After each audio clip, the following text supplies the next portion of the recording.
So welcome to the first episode in a three-part series where I'll be talking with you about fast packing and what that entails and the sort of things that you need to carry with you if you're hiking or running in the mountains and going light.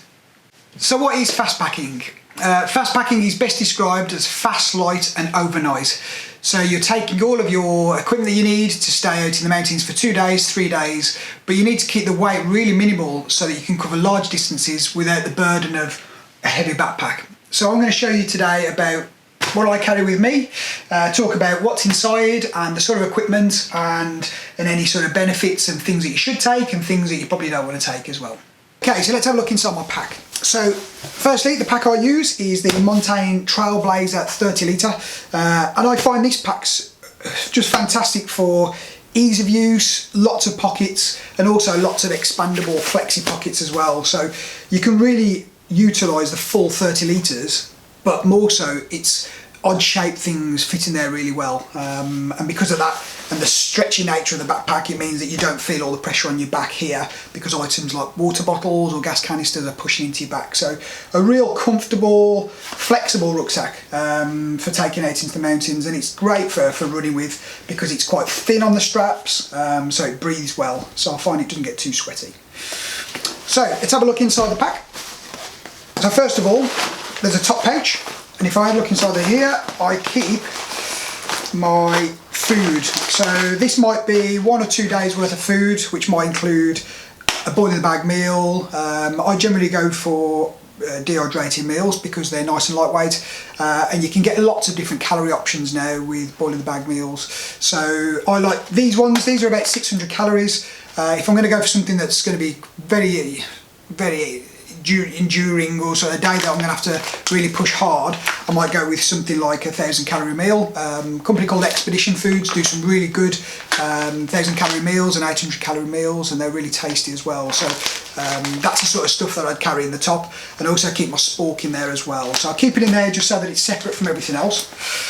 If we look in the main compartments, so first of all, most importantly, I keep my Nalgene on the top. So I want that to be accessible so that when I'm getting hot or when I'm getting thirsty, I can get to it really quickly without having to slow down too much. Sometimes I'll just whip my backpack off while I'm running or walking, and then I'll guzzle a load of water and then I'll put it back in. So keeping water in the top is key really. It saves you having to pull everything out just to get your water. And then after that, I'll probably carry a layer. So for this time of year, so spring, summer, when the weather's generally quite okay and it's not too cold, I'll carry something like this, which is a synthetic mid-layer really, I'd call it, or an outer layer. It's fleece lined, it's synthetic as I said, so it doesn't get cold if it gets wet, doesn't lose any of its thermal properties, and it's just a nice durable jacket. Fits well. I can run in it if it's really cold, or I can use it in the base camp as well. So if I'm in a wild camp, I can put this on in the evening and it'll keep me warm enough. I also roll it up as well and use it as a pillow. So it's when I'm in my sleeping bag, so it's a nice little tip, that is. Next up, we've got what we're going here. So I've got my stove, which is I use the wind boiler for this type of situation, but I'll be doing another video about stoves and cooking equipment when you're out and about in the hills as well, so just keep your eyes out for that. And inside there is a gas cylinder, but I also keep a spare gas cylinder as well. So this might be just in case that one's not full. If I know that one's full, then I'll probably only take one. But if it's half full or I don't know how full it is, then I'll probably take 2 small gas canisters with me, because you can never have enough gas to cook with. Next up, we've got a torch. So this will be my main torch. This is about 400 lumens. The battery time in this is about 5 hours, 6 hours on full beam. So if I use it on half power, which is mostly what I would at this time of year, when we've got a bit of moonlight and clear skies, then it'll probably last about 8-9 hours, which is more than sufficient, but I do keep a spare torch with me as well. Further down, we're going into the sleeping system. So I've got a sleeping bag. This is a, what's this? This is a good down to about 2 degrees, 1 degree, so perfect for this time of year. I'd keep this in a dry bag as well. I always keep my sleeping bag in a dry bag just to make sure it doesn't get wet. Everything can get soaking wet, but if your sleeping bag gets wet, it's pretty bad news. So keep your sleeping bag in a really good quality dry bag to make sure that no matter what the weather has, you've always got something dry to sleep in on the evening. So really good tip that. Let's have a quick look through what else we got in here. Okay, so next up, I've got my waterproofs. So again, depending on the weather and what's forecast, sometimes I'll carry these on the outside in the stretchy bit on the outside, or I'll keep it inside if it's not forecast any rain. The waterproofs I use, these are the Montane Minimus trousers, which are really good actually, packed down tight. I mean, I can get them down much smaller than that, so they just squash in at the bottom of my backpack, which is great for keeping a small backpack, keeping all that space, extra space free. And then I use the Montane Minimus waterproof jacket. I've used this in pretty grim weather in spring this year, and yeah, it's really good, and it packs down into such a small space. So I'd use this as a windproof as well. I wouldn't bother taking a windproof and a hard shell generally. If I know that there's no rain forecast and I'm going for one day, then I'd probably just take a windproof, because I know that even if I get soaked, I can run in that quite well. But for multi-day hikes, I always carry one of these, and this is brilliant. Yeah, I love it. Really good, nice and lightweight, and again packed into such a small space. Don't really notice it's in my backpack at all. So next up, we've got the airbed. So this is a Cedar Summit ultralight. There are much lighter ones than this, but you do sacrifice with comfort if you go too light. This is probably the lightest I can find that doesn't sound like a crisp packet. So if you go too light, they go really foil, like a foily type material, and when you're rolling around in the night and moving, it makes a lot of noise. So this is probably the lightest I've found that is, yeah, that's sort of small but not noisy, so guarantees I get a good night's sleep. Inside there is a little repair kit as well, puncture repair kit, which I take out with me just in case, because you never know, yeah, if you're gonna put it on a rock or catch something sharp on it. So that's pretty much all the sleeping stuff and all my comfort personal stuff. Next up, I've got my tent. Now this is a Wild Country Zephyros 1. So this is a single person, one person wild camping tent. Brilliant, small. That's the inner and the outer in there.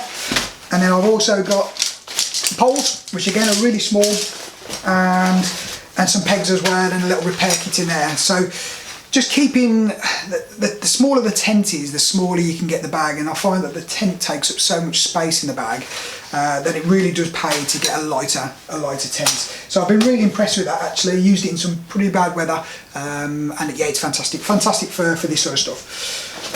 Next up, so that's everything that's inside my bag. Now obviously if I was going out and I was going to show you an exactly packed bag, it would also include things like chocolate bars, some flapjacks and some nutrition, as I said, and I might even include another soft flask, a small soft flask to carry on the front, just so I can keep myself hydrated without having to keep dipping into that bag every time. So I'd normally keep a little soft flask in this part, in this little pocket on the front, and then in this other pocket I keep my map and compass.